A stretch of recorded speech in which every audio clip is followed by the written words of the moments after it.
Saya Toba Budava, saya dari Universitas Sasa Unggul, Prodi MIKA. Di sini saya akan menjelaskan uji Wilcoxon. Jadi, apa itu uji Wilcoxon? Uji Wilcoxon adalah salah satu uji non-parametik yang digunakan untuk menguji hipotesis komparatif dua sampel yang berhubungan atau berpasangan. Uji ini cocok digunakan ketika data berbentuk ordinal atau data interval yang tidak memenuhi asumsi normalitas.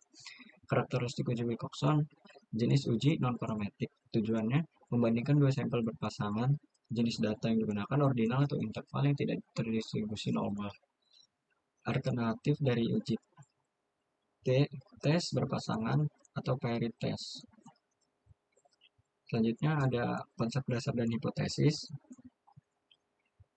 Hipotesis 0 atau H0 tidak ada perbedaan signifikan sama dengan 0. Hipotesis alternatif atau H1 ada perbedaan signifikan, median perbedaan sama dengan 0. Kemudian prinsip uji Wilcoxon bekerja berdasarkan ranking dari selisih antara absolut antara pasangan pengamatan. Jika tidak ada perbedaan sistematis antara dua kondisi, maka rank tinggi dan rendah akan terdistribusi secara merata antara perbedaan positif dan negatif. Jika tidak ada perbedaan sistematis, ranking akan seimbang. Nah, kemudian di sini ada rumus uji Wilcoxon.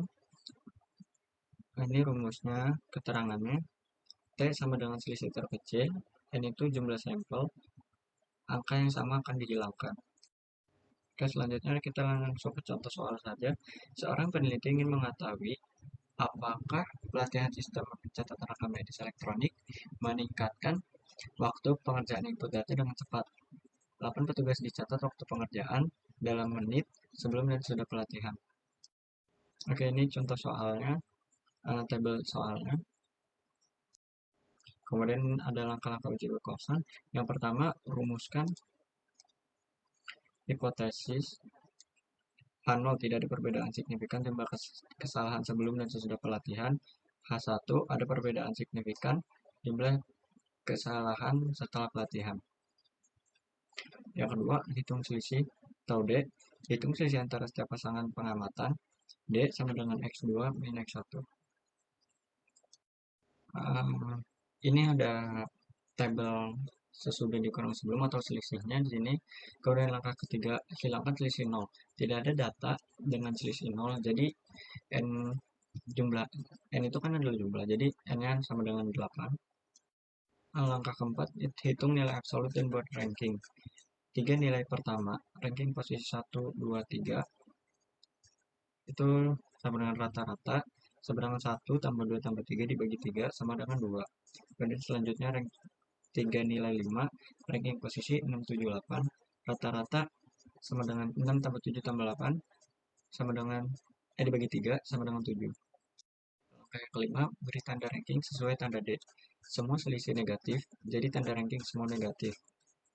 Selanjutnya hitung nilai T.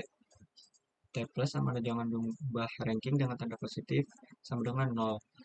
T min jumlah ranking dengan tanda negatif 2 tambah 2 tambah 2 tambah 4 tambah 5 tambah 7 tambah 7 tambah 7 sama dengan 36.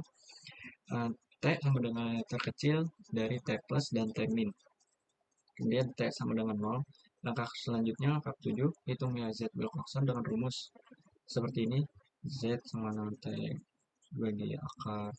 Terus substitusi N sama dengan 8 dan T-nya sama dengan 0 ya, seperti tadi.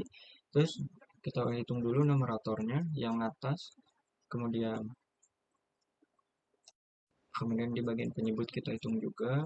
Selanjutnya dijumlahkan ya, hitung Z-nya. Terus langkah ke-8 selanjutnya keputusan uji.